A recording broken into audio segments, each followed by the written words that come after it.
My name is Bryan Westfall. I am a student at the University of Akron, and I am majoring in mechanical engineering technology. My role at LayerZero is a production engineering intern, and my job is to help with the production team to help improve the production efficiency in the workplace. So my favorite project that I've worked on at LayerZero was helping with the inventory.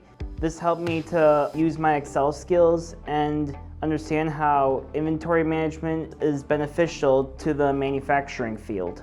I'd say that this internship has solidified my career path by incorporating the engineering skills that I've learned in the past and to apply them with hands-on stuff such as working on circuits, displays. There's been a few other projects that I've been working on as well. Like for example, I've been helping to assemble the FD102 monitors and to help with programming them as well.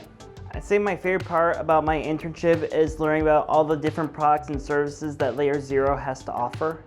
I'd say the production team at LayerZero is very supportive, and they have taught me not to be afraid to speak up and ask for questions with whatever I need help with. Everybody that works at LayerZero are always willing to help, and for me, LayerZero is a company that are always looking for new ideas and are always moving forward.